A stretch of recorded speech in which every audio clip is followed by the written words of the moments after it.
You're listening to Interactive Wrestling Radio, featuring the Interactive Interview, courtesy of WrestlingEpicenter.com.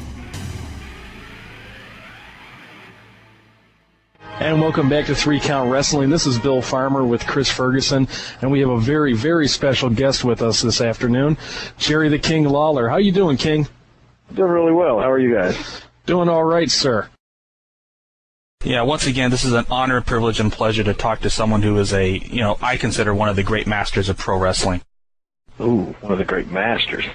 And that brings us to Chris Masters. No, we don't want to start talking about him. No, we don't want. No. Anyway, no, I appreciate it, guys. I don't know if I guess maybe just get referred to like that if you've been around as long as I have.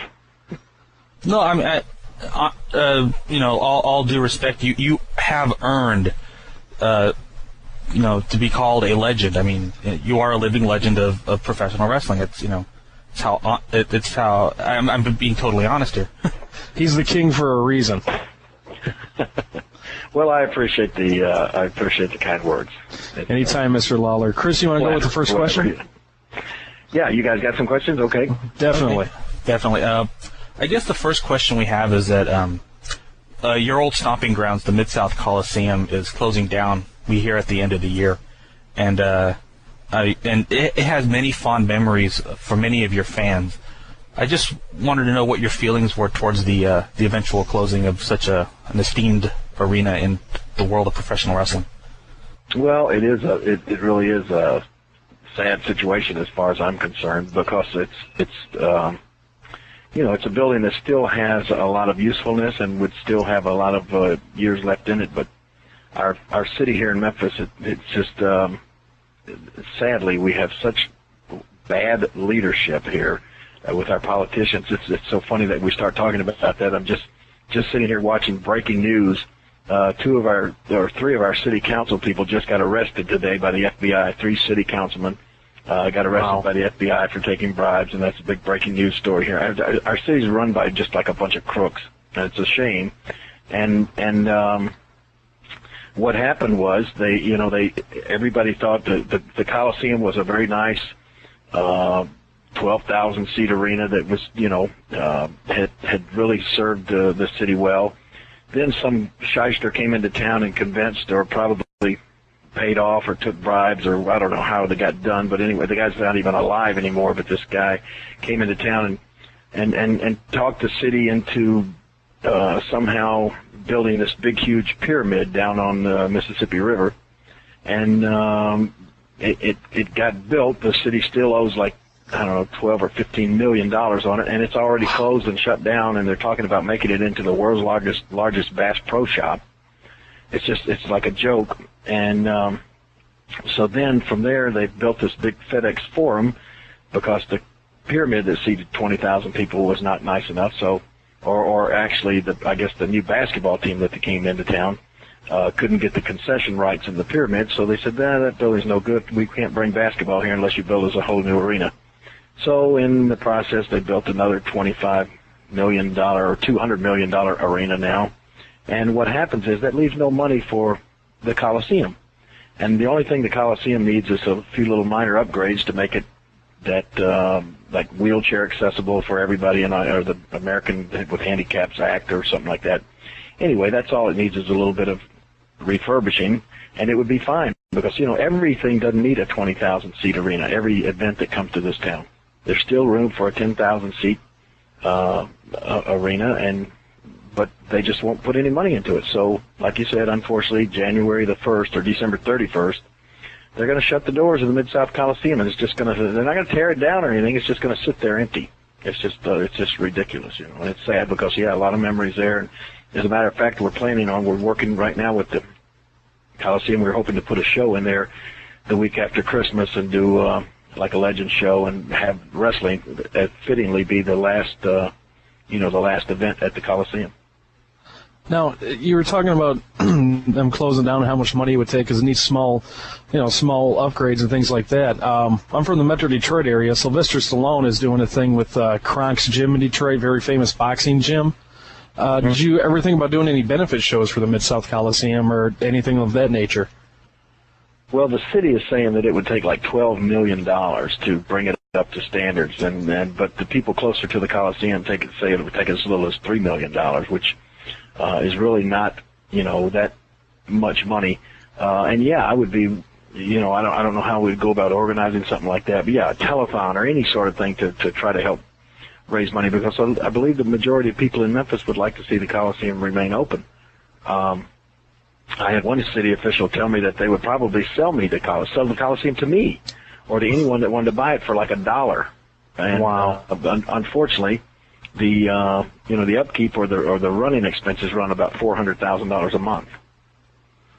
So it would be quite a, you'd be buying your way into the poorhouse probably, but I still think if somebody had that kind of operating capital, that you could run the building and make it profitable. It's been profitable for 25 years. I don't know why all of a sudden, just because these other buildings came into town, now it's not profitable anymore.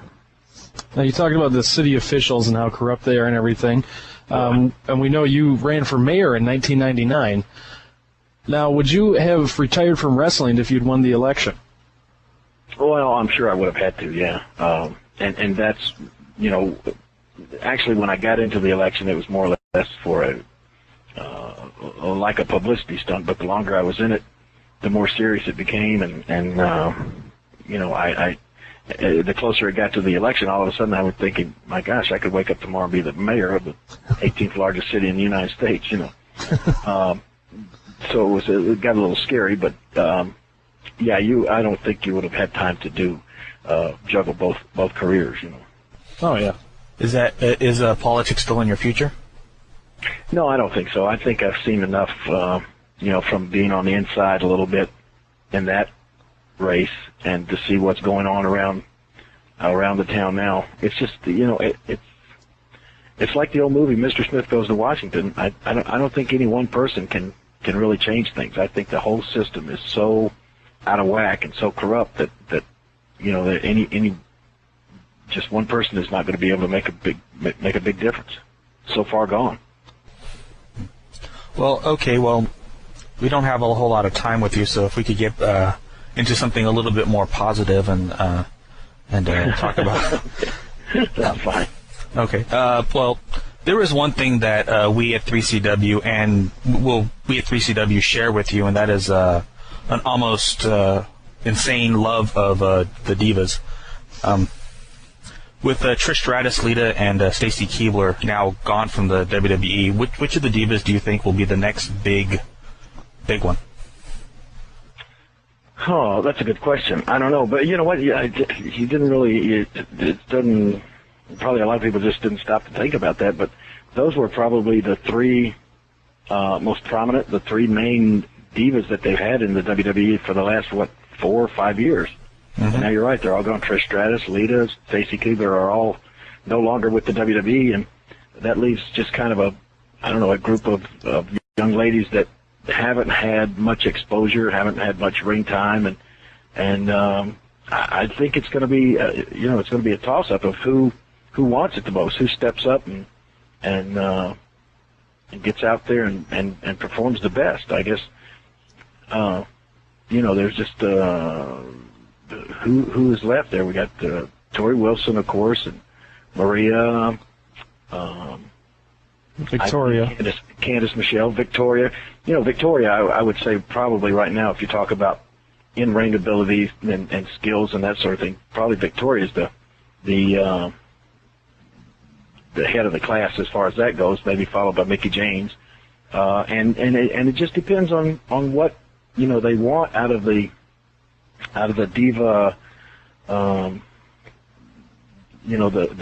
group of divas that we have. Do they want more wrestling and less eye candy, so to speak, or do they want, just girls that look fantastic and don't have to be great wrestlers? And which, either way, I think it's not, it's not. I don't know if either way is better, but I think if they're really looking for more wrestling, then I think some like Victoria and Mickie James have a little bit of advantage over some of the others.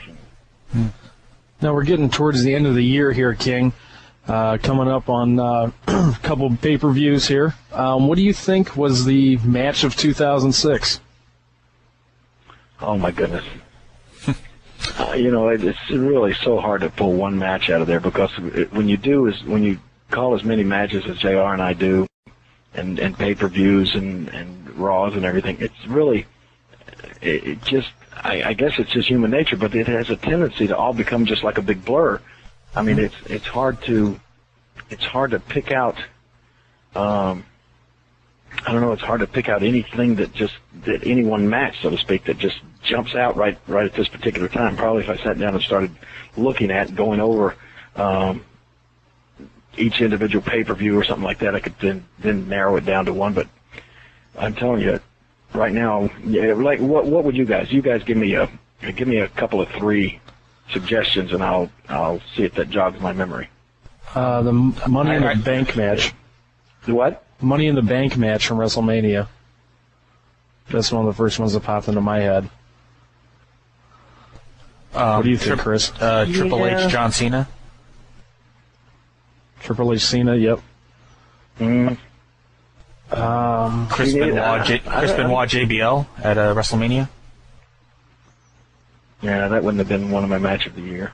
Okay. But I can't say, it's hard to say which would. The Money in the Bank, the Money in the Bank match was really good. Gosh, there's been a ton of really, really good matches, so it's really hard to, just off the top of your head, pick out any one match. Yeah, we've been having that trouble ourselves. We've been talking the last couple of weeks about it, so just thought we'd get your 2 cents on that. You literally, at least I would, if I would.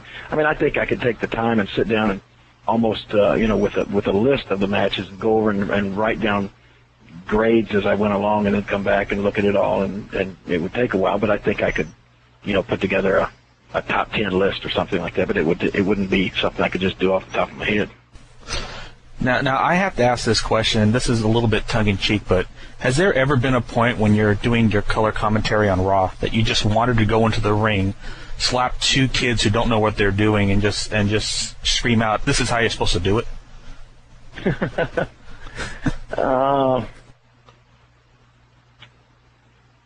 Gosh. And I don't want to get you in any trouble. Yeah, no, I mean, I'm just saying that's another thing. I can't really recall actually thinking that, but I've watched a lot of matches where I see something where I just cringe a little bit, or think, gosh, that could have been so much better if the timing had been a little better, or something like that. And it's so funny. We see a lot of we used to see a lot.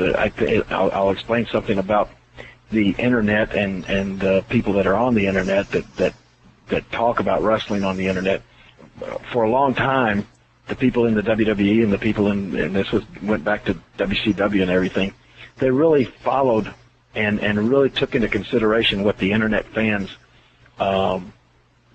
said and thought and everything. But then the internet fans became so negative about everything that it caused the people the people in the WWE, the higher ups, to just disregard all of it. And so, the people on the internet, it's like cut off their nose to spite their face. And they were so negative and so critical about everything, and in such a way that the people that they were trying to get in touch with and to communicate with just turned them off, because there was just, they didn't know how to do constructive criticism, I guess it would be the way to say it. It was just like, I was reading a couple of just little internet things about that people had made responses about the match I had the other night with Chris Masters, and and probably the most indicative thing would be something like, I don't like to see older wrestlers who have already had their day in the spotlight take time away from the younger guys like Shelton Benjamin or Charlie Haas, who didn't even get to be on the show, and instead they use guys like Jerry Lawler and Hacksaw Duggan or something like that. Mm-hmm. So, that's their opinion. I guess they're welcome to it. But what they don't, they just demonstrate the reason that people don't even listen to them, because they're just showing their ignorance of what the wrestling business is really about. I mean, yeah, they're not putting me in a match with Chris Masters to, give me another day in the spotlight. They're putting me in a match with Chris Masters to hopefully let Chris Masters learn a little bit of timing, help Chris Masters to learn a little bit of ring psychology, and, help Chris Masters to improve, because he's the young guy with the potential. But these guys like Shelton Benjamin, Charlie Haas, and Chris Masters, they're not going to improve one bit wrestling each other, because, they need to, they're going to have to get better by learning timing and by learning ring psychology, and the only people you can learn that from is people that have been around and have experience. Mm-hmm. And that's the whole idea around booking guys like me to wrestle the younger guys. But all of these people want to do is say, we don't like to see that. Well, what would you like to see? Like you said, two guys that are sitting in there making everybody cringe by when you want to say. Two young guys making everybody cringe, where you want to say, man, I'd just like to get up in the ring and slap both of those guys because they don't know what they're doing. Well, I completely agree with you that there are some guys who could benefit from learning from a like I said, a master of the business like yourself. Well, everybody could. I mean, I'm no exception. When I started, I was fortunate that in the Memphis territory there were guys, older guys like the fabulous Jackie Fargo, guys like Tojo Yamamoto, the interns, Don and Al Green. These guys, were veterans, and I got to wrestle these guys every night, and it was just like, it literally was like going to college or something, If they had just stuck me, when I really first started, I got stuck down in a little territory in Montgomery, Alabama, where it was full of a bunch of young guys like me. In other words, almost like the OVW, and it was just a bunch of guys like that working against each other, and you didn't really learn anything. You got to be in the ring and you got some in-ring experience, but you didn't learn the valuable stuff that you need to know, like the timing and like the ring psychology, and you can only learn that by working with somebody that already has it and already knows it. Now, take the next one. Definitely. Our fans would kill us if we did not ask you about Andy Kaufman, April 5th, 1982. every interview, I was just begging one time to do an interview without having to talk about Andy Kaufman. Well, I really don't mind, because Andy Kaufman was the best thing that ever happened to my career. I mean, Andy Kaufman and that little situation that we had put me on the map nationally in a time when all wrestling was regionalized, and there was no network TV wrestling. Was no cable TV wrestling, and all the wrestling shows were syndicated, and they were all regionalized. And so, because of that, there was no nationwide publicity for wrestlers. Wrestlers were only really well known in their own regions, in their own areas that they stayed in. Mm-hmm. Other than the wrestling magazines, that was the only way you were known, around the country. And along comes Andy Kaufman. He and I have a match, and the next thing you know, we're on the David Letterman show. We're on network television. The match is shown on Saturday Night Live. It's on all the news shows. The guy's in the hospital in Memphis. He's being covered by, the New York Times. It was just unbelievable. All of a sudden, this was the biggest thing going, and it was nationwide for a little match that happened in Memphis, Tennessee. So, Andy certainly was the best thing that ever happened to me. And if you really look back and scrutinize the thing, that being so successful, I believe, helped change the entire face from professional wrestling to sports entertainment. And the fact that Andy Kaufman actually went to Vince McMahon and proposed the idea of wrestling at one of Vince McMahon's shows in New York, wrestling women. And Vince McMahon respectfully turned him down, saying that, he just didn't want to use a television actor on one of his cards because he felt that people were skeptical and they would think that maybe we were all actors. Well, when we used Andy down here and it got suddenly worldwide publicity, then the next thing, what'd you see next right after that? Wow, all of a sudden Cyndi Lauper's on the show, Mr. T's on the show, and all of these celebrities and all of these TV and movie people started being involved in the WWE wrestling, and it worked. It was successful. It helped bring in new fans, and it put wrestling out there in the mainstream with all of these with all of these celebrities and other stars. Mm-hmm. Well, I just have to say, you just answered our question, because we weren't going to ask about the feud itself. We were going to ask about the aftermath and how celebrities started actively approaching the WWE to for cross promotion and things like that. Well, you're right. I mean, that's literally what happened. I mean, I don't know if it happened in a way that most people didn't even realize that was what was happening, and probably a lot of people to this day don't realize that was what happened. But it's without a doubt the way things went down. The Andy Kaufman being on David Letterman and all of that publicity, and then they said, "Oh my gosh, look what we missed out on! Look what we could have had. Well, let's duplicate it with some other star." Well, recently you celebrated the third decade of your feud with superstar Bill Dundee. I guess first off, are long-lasting feuds like that dead in the current wrestling business? Well, I would think. I mean, there aren't any going on right now, simply because in the current wrestling business, there aren't any guys that have been around.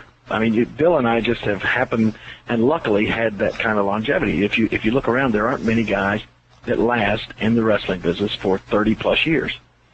I mean, just the fact of life. They either get injured or they retire or do something different or whatever. And I've been fortunate to be pretty injury-free my entire career, and I've lasted a long time. So has Bill Dundee, and so when that happens, then people remember. They remember some of your matches and some of your feuds, and you're able to continue to wrestle each other throughout those years. But it's hard. I mean, who's got the most longevity in the WWE right now? Who's been around the longest time?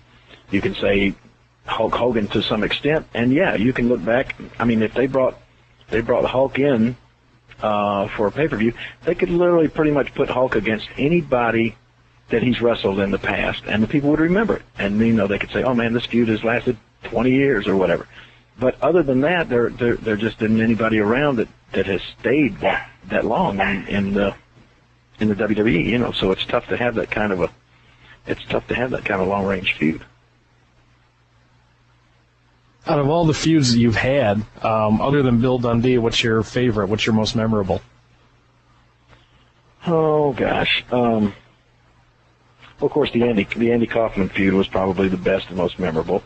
Then Bill Dundee, and then the other feud that I had that still goes on to this day, and because he's still in the business, was Jimmy Hart, and that was because the reason that one lasted so long, because it was a true to life personal issue type thing that the people could relate to. Jimmy Hart was a singer in a band called the Gentrys back in the '60s. He had a million-seller hit song, and they were called "Keep On Dancing," where they knocked the Beatles off the #1 charts, and then Jimmy went on to continue singing and playing in a band throughout the '70s.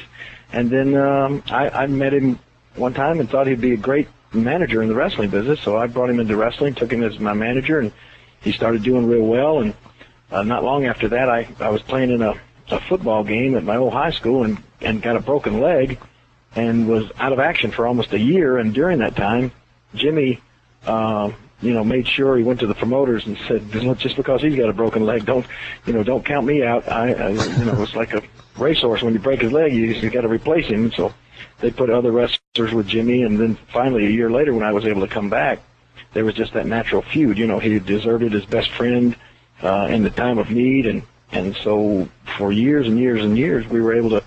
I would try to exact my revenge against Jimmy Hart, and he would always try to bring in new and different wrestlers to keep me from getting to him. So it just worked for a long time, and it just still works to this day.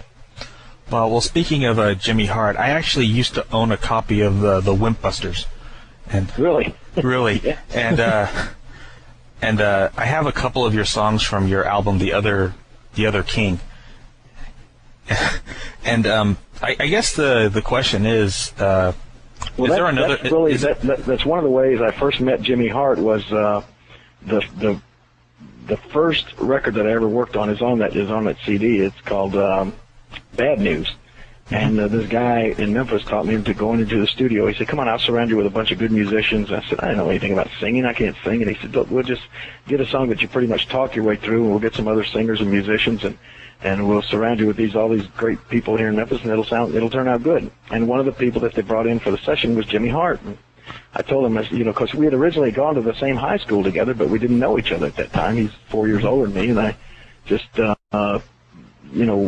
that was the first time I got to meet him, and that's how we became friends. And so that was the first record that we worked on together. But then after that, he and I did, we came back in the studios several times and did a few records and a couple albums, and he worked with me on a lot of that stuff.